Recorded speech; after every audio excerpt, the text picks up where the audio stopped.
जय हिंद दोस्तों। स्वागत है आप सभी का आपके अपने चैनल सिलेक्शन मेंटर पे। देखिएगा, कल मैंने कुछ प्रश्न पूछे थे, ठीक है। तो उन प्रश्नों के आंसर प्रतिभा ने दिए थे, समीक्षा, पूजा, इन्हीं लोगों ने आंसर किए थे। बाकी इतने लोग क्लास देखते हैं, सभी लोग भाई आंसर किया करें, ठीक है। इसके साथ में ही मैंने शायद कल तक की पीडीएफ जो है आप लोगों को भेज दी थी। तो उम्मीद है कि आप लोगों को टेलीग्राम ग्रुप पर जो है वो पीडीएफ वगैरह प्राप्त हो गई होगी, ठीक है। तो चलिए, सबसे पहले आप लोग वीडियो को शेयर कर दीजिएगा और वीडियो को लाइक कर दीजिएगा। फिर हम लोग जो है अपनी क्लास को शुरू करते हैं। देखिएगा, इम्पॉर्टेंट डेज हैं जो कि कौन से मंथ के हैं, सारे जनवरी मंथ के हैं, ठीक है। जैसे पहला है कि लुइस ब्रेल दिवस कब मनाया जाता है, तो 4 जनवरी को मनाया जाता है। प्रवासी भारतीय दिवस कब मनाया जाता है बेटा, 9 जनवरी को मनाया जाता है। विश्व हिंदी दिवस 10 जनवरी को मनाते हैं। राष्ट्रीय युवा दिवस 12 जनवरी को मनाते हैं। थल सेना दिवस 15 जनवरी को मनाया जाता है। पराक्रम दिवस 23 जनवरी को मनाते हैं। राष्ट्रीय मतदाता दिवस 25 जनवरी को मनाते हैं। सर्वोदय दिवस जो है वो 30 जनवरी को मनाते हैं। शहीद दिवस 30 जनवरी को, और कुष्ठ निवारण दिवस जो है वो भी कब मनाते हैं, 30 जनवरी को मनाते हैं, ठीक है। तो एक बार आप लोग चाहें तो इसका स्क्रीनशॉट ले लीजिएगा सारे दिवसों का, ठीक है। फिर उसके बाद में हम लोग जो है वो अपना आगे बढ़ते हैं, ठीक है। चलिए, पहले प्रश्न पर कि फ्रेंच ओपन 2023 महिला एकल का खिताब किसने जीता? नाओमी ओसाका, ईगा स्विएटेक, कैरोलिना मुचोवा या वॉन सिन यू? बताइएगा। फ्रेंच ओपन 2023 जो है, इसका महिला एकल का खिताब जो है बेटा वो किसने जीता है? तो सही आंसर आप लोगों का क्या हो जाएगा? तो बी ऑप्शन सही हो जाएगा, ईगा स्विएटेक ने जीता है। और यह किस देश की खिलाड़ी हैं? पोलैंड की खिलाड़ी हैं।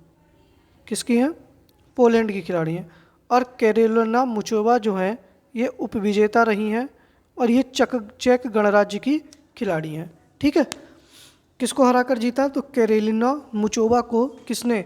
ईगा स्विएटेक ने हराकर जीता है। लेकिन अगर यहीं पर आपसे पूछ लिया जाए, ये तो महिला एकल था, पुरुष एकल का खिताब जीता, तो पुरुष एकल का खिताब जो है वो नोवाक जोकोविच ने। किसने जीता? नोवाक जोकोविच। और नोवाक जोकोविच किस देश के खिलाड़ी हैं बेटा? तो सर्बिया के खिलाड़ी हैं, ठीक है। किस देश के हैं? सर्बिया के खिलाड़ी हैं, ठीक है, याद रखिएगा। तो पहले प्रश्न का सही आंसर क्या होना चाहिए? बी ऑप्शन सही हो जाएगा, ठीक है। दूसरा प्रश्न है हमारा कि निम्न में से किस गुप्त शासक ने कविराज की उपाधि धारण की? चंद्रगुप्त, समुद्रगुप्त, कुमारगुप्त, स्कंदगुप्त? तो बताइएगा, किस गुप्त शासक ने कविराज की उपाधि धारण की थी? अब आप लोग बताइएगा, गुप्त वंश का संस्थापक कौन था? गुप्त वंश का संस्थापक कौन था?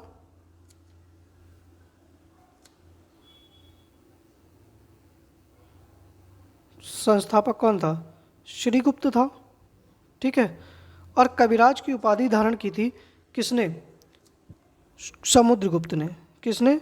समुद्रगुप्त ने कविराज की उपाधि धारण की थी। इसको हम लोग क्या कहते थे? भारत का नेपोलियन भी कहते थे। क्या कहते थे? भारत का नेपोलियन भी कहते थे। ये बीड़ा भी बजाता था। कौन था? बीड़ा बजाता था। कवि भी था ये, ठीक है। इसके साथ में इसने एक बौद्ध भिक्षु थे, बौद्ध भिक्षु, जिनका क्या नाम था? वसुबंधु। प्रश्न पूछा जाता है, वसुबंधु को संरक्षण प्रदान किया था। को क्या किया था? संरक्षण प्रदान किया था, ठीक है। इसने जीतने के बाद अश्वमेध यज्ञ भी करवाए थे, ये भी याद रखिएगा। कुमारगुप्त ने नालंदा विश्वविद्यालय की स्थापना की थी, ठीक है। तो दूसरे प्रश्न का सही आंसर बी ऑप्शन सही हो जाएगा, ठीक है। चलिए, तीसरा प्रश्न है कि जिम्बाब्वे को पहले किस नाम से जाना जाता था? दक्षिण रोडेशिया, फार्मोसा, सियाम या निप्पन? जैसे भारत को पहले हम लोग क्या कहते थे? आर्यावर्त कहते थे। तो ऐसे ही जिम्बाब्वे को पहले क्या कहा जाता था? जल्दी से बताइएगा। तो देखिएगा, जिम्बाब्वे को पहले दक्षिण रोडेशिया कहते थे, ए ऑप्शन सही हो जाएगा। क्या कहते थे? दक्षिण रोडेशिया कहते थे। फार्मोसा जो था वो किसका पुराना नाम था? ताइवान का। ताइवान का पुराना नाम क्या था? फार्मोसा था। सियाम जो है इसका पुराना नाम, किसका पुराना नाम था? थाईलैंड का पुराना नाम क्या था? सियाम था। और निप्पन जो था वो किसका नाम था? जापान को पहले क्या कहते थे? निप्पन कहते थे। ठीक है, अब आप लोग बताइएगा पर्सिया किसको कहते थे? ठीक है, इसी के साथ में सीलोन किसको कहते थे? बताइएगा। तो पर्सिया बेटा ईरान को कहते थे, और सीलोन किसको कहते थे? तो श्रीलंका को कहते थे। ठीक है, देख लीजिएगा।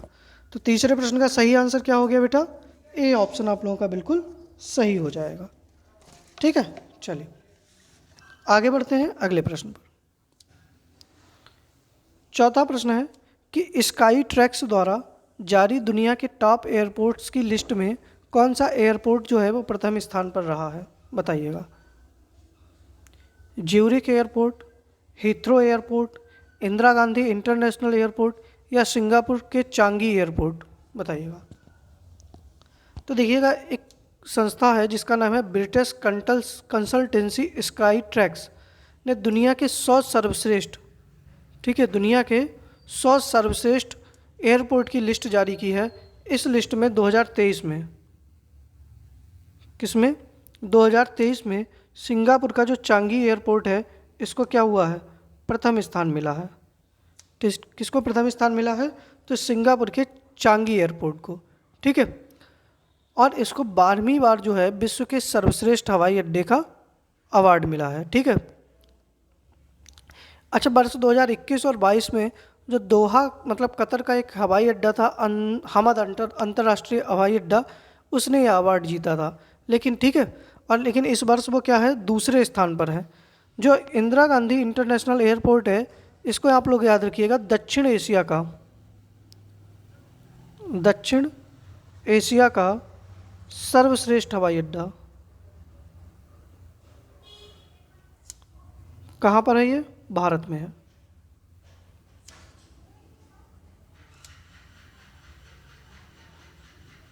दक्षिण एशिया का सर्वश्रेष्ठ हवाई अड्डा कौन सा है? तो Indira Gandhi international high airport है। ठीक है, याद रखिएगा। चौथे प्रश्न का डी ऑप्शन सही हो जाएगा। पांचवें प्रश्न पे पढ़ते हैं कि 74वें गणतंत्र दिवस परेड में शामिल किस राज्य की झांकी को प्रथम पुरस्कार से सम्मानित किया गया? बताइएगा। बिहार, गुजरात, उत्तर प्रदेश, या उत्तराखंड? तो देखिएगा, 74वें गणतंत्र दिवस परेड में जो झांकी शामिल हुई थी उसमें पहला स्थान किसको मिला है? उत्तराखंड को मिला है। सेकेंड स्थान किसको मिला है? तो सेकेंड स्थान जो है वो महाराष्ट्र की झांकी को मिला है। ठीक है, और थर्ड स्थान किसको मिला है? तो उत्तर प्रदेश की झांकी को थर्ड स्थान मिला है। ठीक है, याद रखिएगा। इसके साथ में ही 74वें गणतंत्र दिवस में मुख्य अतिथि कौन थे हमारे? बताइएगा। तो मिस्र के राष्ट्रपति, नाम बताइएगा जल्दी से। मिस्र के राष्ट्रपति अब्दुल फतेह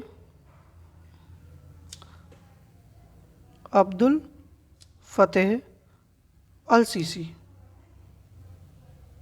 कौन थे?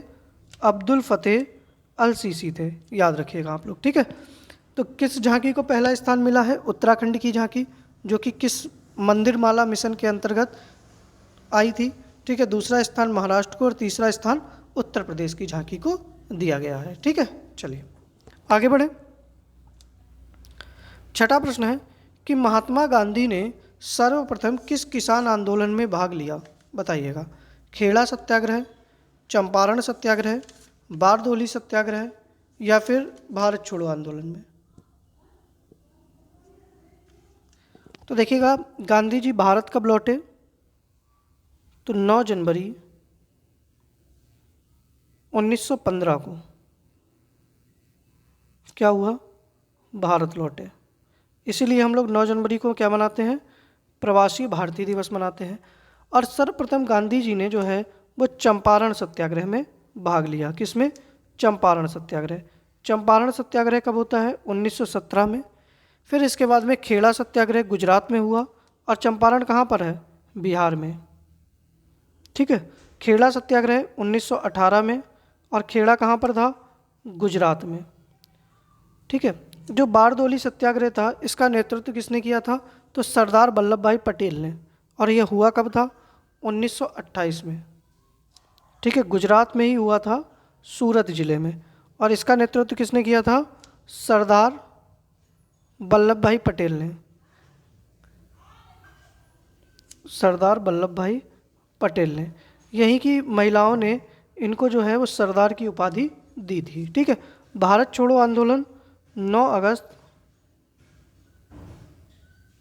1942 को। ठीक है, कब शुरू हुआ? 9 अगस्त 1942 को शुरू हुआ था। ठीक है, छठे प्रश्न का सही आंसर बी ऑप्शन सही हो जाएगा। ठीक है, चलिए आगे बढ़ें। देखिएगा, वीडियो को लाइक नहीं किए हैं तो लाइक वगैरह कर दीजिएगा साहब। ठीक है, चलिए 7वां प्रश्न है कि मतदान निगरानी प्रणाली पहली बार किस राज्य में लागू की गई? बताइएगा। मणिपुर, असम, गोवा या त्रिपुरा? बताइएगा। तो देखिएगा, मतदान निगरानी प्रणाली जो है वो पहली बार इसके तहत होगा क्या? मतदाताओं के फिंगरप्रिंट कंप्यूटर पर लगाए जाएंगे, वेब कैमरों के साथ में, उनकी तस्वीरों के साथ में जो उंगली के प्रिंट रीडिंग मशीनों के द्वारा रिकॉर्ड किए जाएंगे। और यह पहला ऐसी बार करने वाला कौन है बेटा? तो गोवा राज्य है। कौन सा है? गोवा राज्य है। ठीक है, चारों राज्यों की राजधानी बताइएगा। गोवा की राजधानी क्या है बेटा? पणजी है। ठीक है, यहाँ के राज्यपाल कौन है और मुख्यमंत्री कौन है?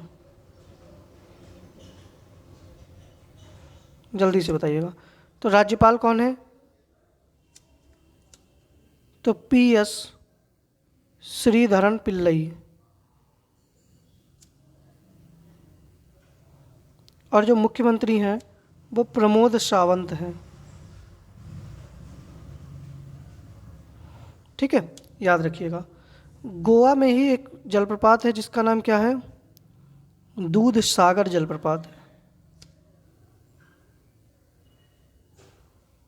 ठीक है, याद रखिएगा। गोवा जो है इसको कब? 30 मई 1987 को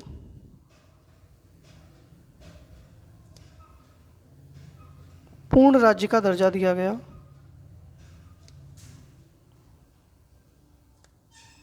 30 मई 1987 को पूर्ण राज्य का दर्जा दिया गया था। ठीक है, मणिपुर की राजधानी इम्फाल है, असम की दिसपुर है, गोवा की बताई दी, त्रिपुरा की अगरतला है। ठीक है, याद रखिएगा। तो 7वें प्रश्न का सही आंसर बच्चा क्या हो जाएगा? सी ऑप्शन आप लोगों का बिल्कुल सही हो जाएगा। ठीक है,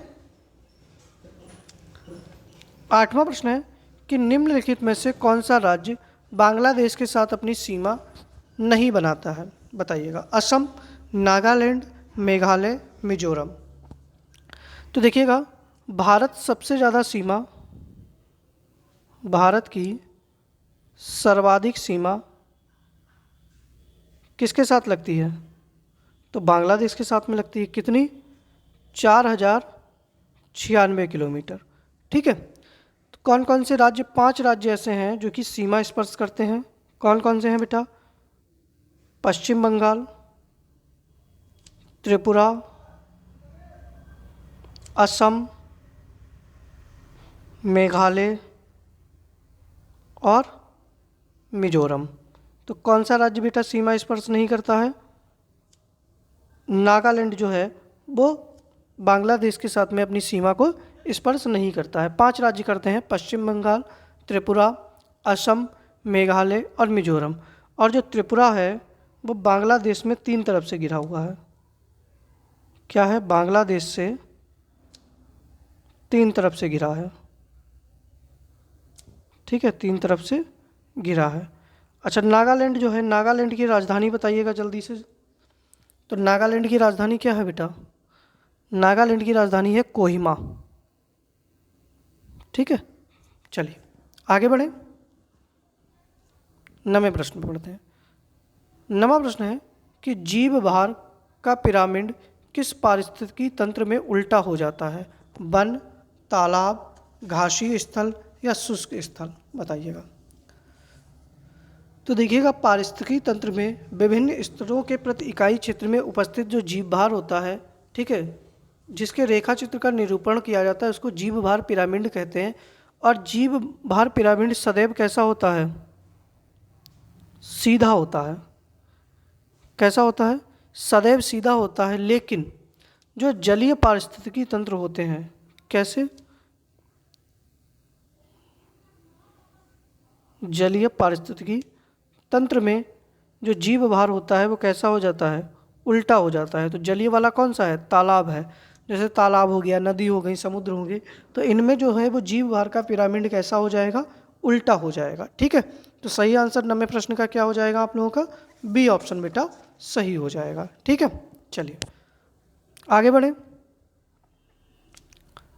10वें प्रश्न पर कि कैंडला किसका मात्रक है? ताप का, ज्योति तीव्रता का, द्रव्यमान का, या पदार्थ के परिमाण का? बताइएगा। कैंडला जो है वो किसका मात्रक है? 10वें प्रश्न का सही आंसर क्या हो जाएगा?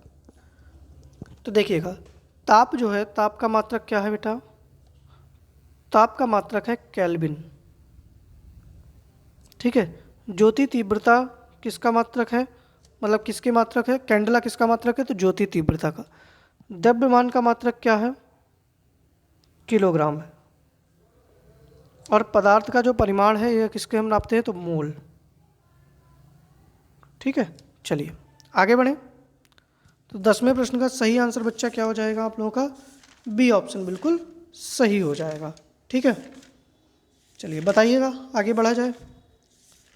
यहाँ तक कोई समस्या है तो उसको आप लोग बता सकते हैं। चलिए 11वां प्रश्न है, निम्न में से कौन सी घटना पूर्ण आंतरिक परावर्तन के कारण होती है? हीरे का चमकना, तारों का टिमटिमाना, सूर्योदय एवं सूर्यास्त के बाद भी सूर्य का दिखाई देना, जल के अंदर मछली का ऊपर दिखाई पड़ना। तो देखिएगा, पूर्ण आंतरिक परावर्तन क्या होता है? जब आपतन कोण क्रांतिक कोण से अधिक होता है तो प्रकाश की अपवर्तन के बजाय क्या हो जाता है? पुनः सघन माध्यम में परिवर्तित हो जाता है, और इस घटना को हम लोग क्या कहते हैं? पूर्ण आंतरिक परावर्तन कहते हैं। और पूर्ण आंतरिक परावर्तन में जैसे कांच में आई दरार का चमकना, किसको? और इसके क्या उदाहरण है? कांच में आई दरार का चमकना। ठीक है, और सही आंसर क्या हो जाएगा? हीरे का चमकना जो है वह पूर्ण आंतरिक परावर्तन का उदाहरण है। जैसे जल में पड़ी परख नली का चमकना, जल में पड़ी परख नली का चमकना। इसके साथ में रेगिस्तान में जो मारीचिका का बनना। ठीक है, और तारों का टिमटिमाना, सूर्योदय के बाद भी सूर्य का दिखाई पड़ना, और जल के अंदर मछली का ऊपर दिखाई पड़ना, ये तीनों किसके उदाहरण हो जाएंगे? प्रकाश के अपवर्तन के। किसके उदाहरण हो जाएंगे? प्रकाश के अपवर्तन के उदाहरण हो जाएंगे। ठीक है, याद रखिएगा, डायरेक्ट उदाहरणों से ही इसमें प्रश्न बन जाता है, तो आप लोग थोड़ा सा ध्यान रखिएगा। ठीक है, तो 11वें प्रश्न का सही आंसर क्या हो गया? ए ऑप्शन सही हो जाएगा। ठीक,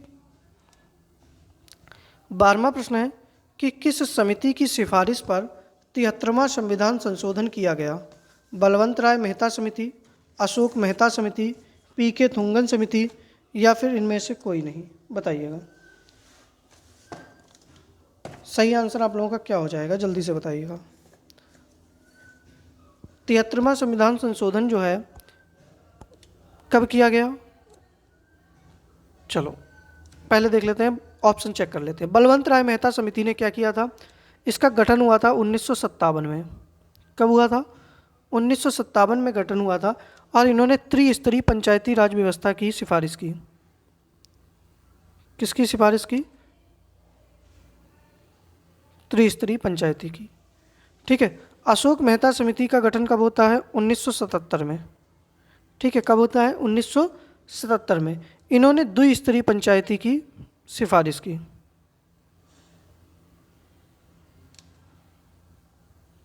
ठीक है, और 73वां संविधान संशोधन जो होता है वो पी.के. थुंगन समिति की सिफारिश पर, इनकी समिति का गठन कब होता है? 1988 में, और इनकी ही समिति की सिफारिश पर क्या होता है? 73वां संविधान संशोधन होता है। अब 73वां संविधान संशोधन कब होता है?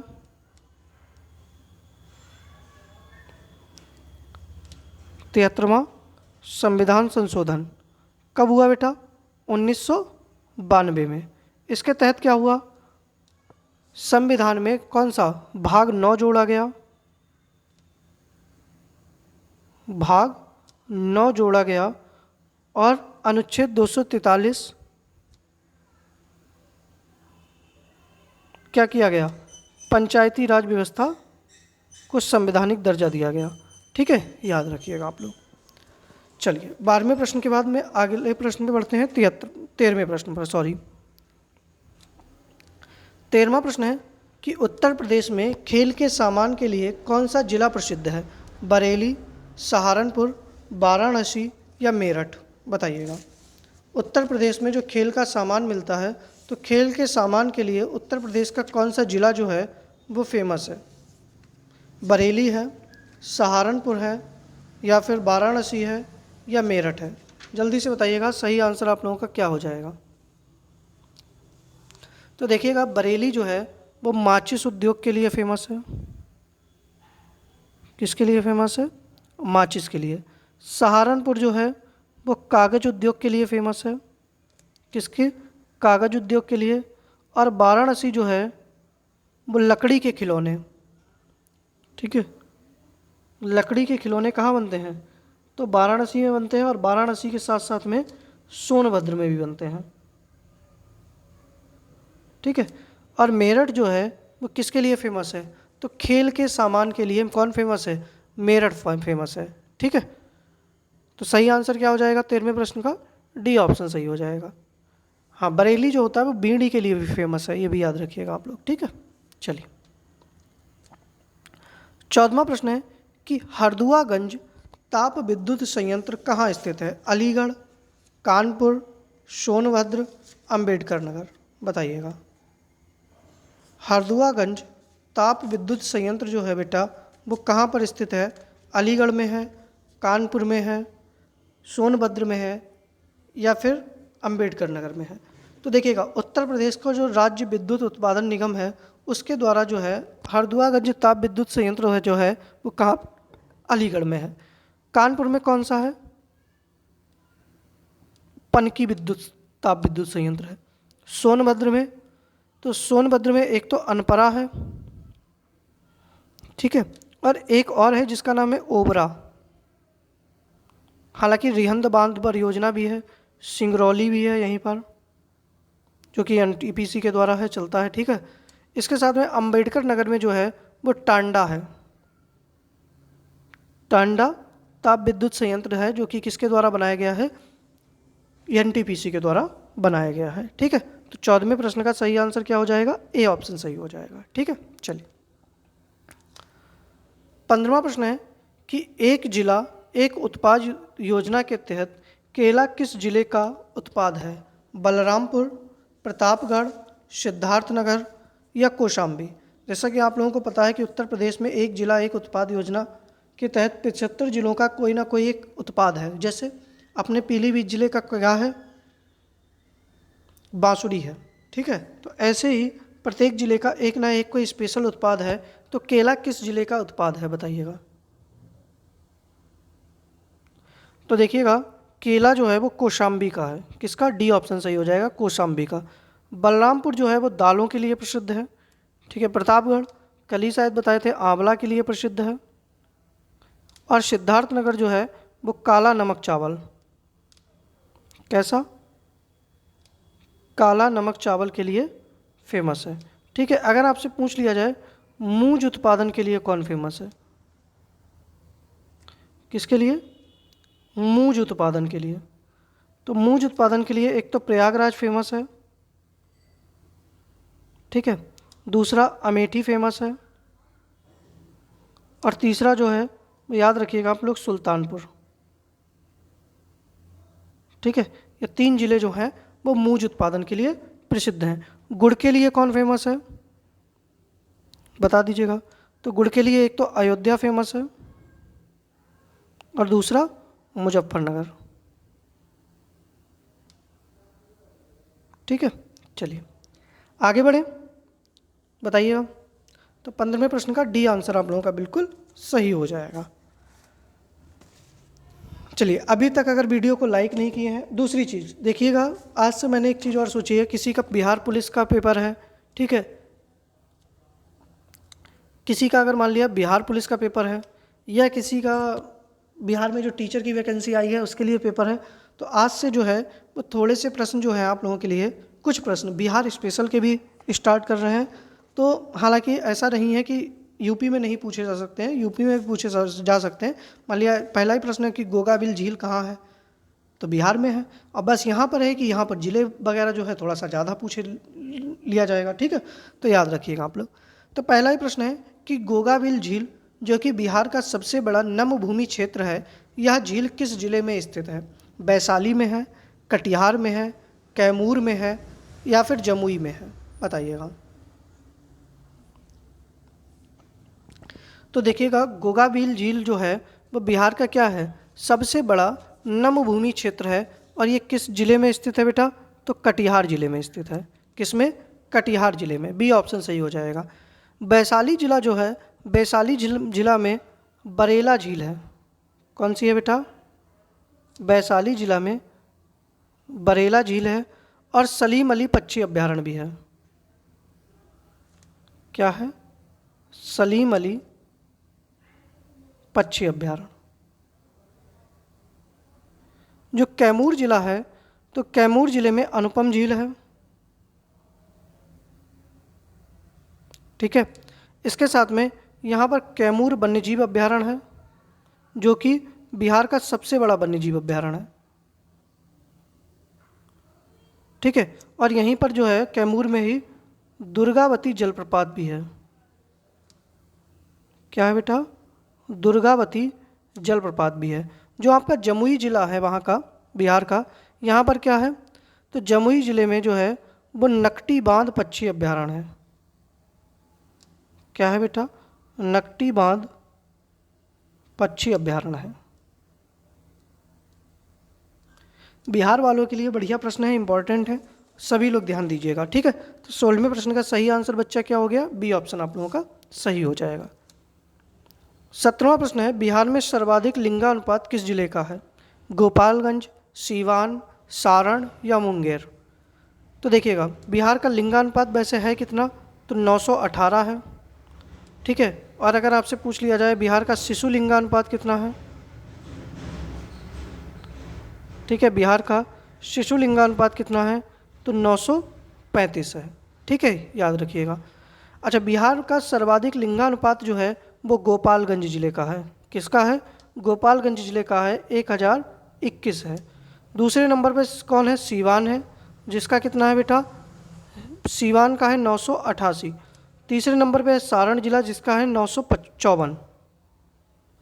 अगर आपसे पूछ लिया जाए न्यूनतम लिंगानुपात किस जिले का है? मुंगेर जिले का। न्यूनतम लिंगानुपात किसका है? तो मुंगेर जिले का है। और कितना है बेटा? तो 876 है। कितना है इसका? 876 है, याद रखिएगा। अच्छा, दूसरी चीज़, सबसे न्यूनतम साक्षर कौन है? तो बिहार है, आप लोगों को पता है साक्षरता दर सबसे कम है। और सबसे ज़्यादा जनसंख्या घनत्व भी किसका है? तो बिहार का है, ठीक है। चलिए, तो 17वें प्रश्न का ए आंसर आप लोगों का बिल्कुल सही हो जाएगा। 18वां प्रश्न है कि पटना के समीप, मतलब पटना जिले के फतुहा, ठीक है, फतुहा है, ठीक है, फतवा नहीं है, फतुहा स्थल के समीप गंगा से मिलने वाली सहायक नदी कौन सी है? बताइएगा। तो बेटा ध्यान रखिएगा, पटना जिले के पास में गंगा की सहायक नदी है पुनपुन नदी। कौन सी है? पुनपुन नदी है, ठीक है, याद रखिएगा। आगे बढ़ें। 19वां प्रश्न है कि पटना सचिवालय के वास्तुकार निम्न में से कौन थे? Joseph Munnings, Martin Burn, sir Charles Stuart Bayley या सत्येंद्र प्रसाद सिन्हा? बताइएगा। तो देखिएगा, पटना सचिवालय का जो निर्माण हुआ था वो 1913 से लेकर 1917 में हुआ था, जिसके वास्तुकार कौन थे? जोसेफ म्यूनिंग्स थे। क्या नाम था? जोसेफ म्यूनिंग्स थे। लेकिन अगर आपसे पूछ लिया जाए पटना सचिवालय के निर्माणकर्ता, पटना सचिवालय के निर्माणकर्ता कौन थे? तो बेटा कौन थे? मार्टिन बर्न थे। ठीक है। सर चार्ल्स स्टुअर्ट बेले जो है वो देखिएगा सबसे पहले बिहार और उड़ीसा एक ही था, तो बिहार के उपराज्यपाल थे। बिहार के प्रथम उपराज्यपाल। बंगाल से इसको अलग किया गया था। ठीक है। इसके साथ में जो सत्येंद्र प्रसाद सिन्हा थे, जब ये क्या थे? प्रथम भारतीय राज्यपाल। प्रथम भारतीय राज्यपाल थे। ठीक है, याद रखिएगा। अगर आपसे पूछ लिया जाए पहले मुख्यमंत्री कौन थे? बिहार के प्रथम मुख्यमंत्री कौन थे? तो बिहार के पहले मुख्यमंत्री श्री कृष्ण सिन्हा थे। कौन थे बेटा? श्री कृष्ण सिन्हा थे, याद रखिएगा आप लोग। ठीक है, चलिए आगे बढ़ते हैं अगले प्रश्न पर। फिर अगला प्रश्न है, वर्तमान में बिहार के कुल जिलों की संख्या कितनी है? बताइएगा। कुछ प्रश्न जो है वो आप लोगों के लिए वन लाइनर है और कुछ जो है जिनकी डिटेल देनी है उनकी डिटेल दे रहा हूँ। ठीक है, तो जून 2023 तक बिहार में कुल कितने ज़िले हैं बेटा? 38 ज़िले हैं। ठीक है, याद रखिएगा।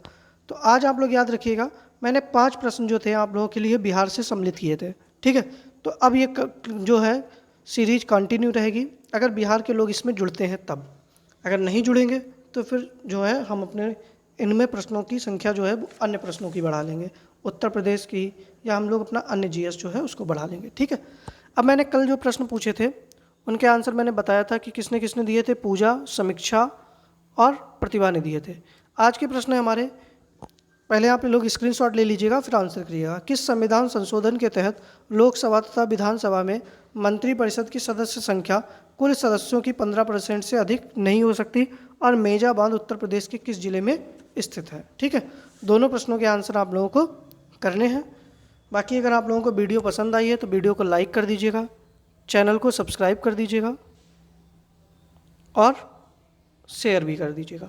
बाकी हम लोग मिलते हैं अपनी नेक्स्ट वीडियो में। बाकी आप लोग अपना ख्याल रखिएगा। जय हिंद।